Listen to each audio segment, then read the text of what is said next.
Once again welcome to Sukna Gurukul Ahmedabad.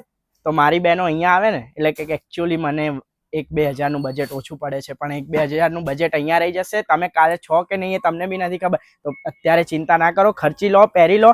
તમારા માટે જ છે ડ્યુઅલ ઓમ્બ્રે શેડ માટેનો સુપર આઉટફિટ. આમ જોઈ શકો છો, ટોટલી 0 to 100 આખો કોન્સેપ્ટ આપવામાં આવ્યો છે. ટોટલી બુટ્ટા, હેન્ડવર્ક ને દામન, જેને ઉપર આટલું વર્ક નથી ગમતું બસ એટલે એમના માટે સિમ્પલ ટોટલી ફ્લોરમાં હેન્ડવર્ક રહેવાનું છે. બધું જ અહીંયા થઈ જવાનું. દુપટ્ટો જોઈ શકો છો, દુપટ્ટો ઓલ ઓવર ટોટલી સિક્વન્સ કટદારના હેન્ડવર્ક સાથેનો ભરેલો છે. 4 સાઇડ બોર્ડર આપ જોઈ શકો એન્ડ ડ્યુઅલ કલર છે. કોઈ બી કલર આપ પસંદ કરી શકો. હું વધારે પ્રિફર આને કરીશ તમારા માટે. બ્લાઉઝની વાત કરું તો બ્લાઉઝ આપ જોઈ શકો છો, front, back and sleeves totally હેન્ડવર્કની સ્લીવ્સ રહેવાની છે. હું આને ક્યારે રિકમેન્ડ કરીશ ખબર છે? જ્યારે પૂલ પાર્ટી હોય, કોકટેલ પાર્ટી હોય તો જરૂરથી આને વેર કરી શકો, કેમ કે એમાં લાઇટ પેસ્ટલ છે, ઠંડા કલરનો યુઝ કરતા હોય છે. આ પીસ ગમતો હોય ને તો મિસ ના કરતા, જરૂરથી આનો સ્ક્રીનશોટ લઈ લેશો. વોટ્સઅપ નંબર પર ડાયરેક્ટ મેસેજ કરી દેજો. શિપિંગ વર્લ્ડ વાઇડ કરી દઈશું, તે માટે બેફિકર રહેજો. Thank you so much for watching this video. Stay tuned, stay blessed.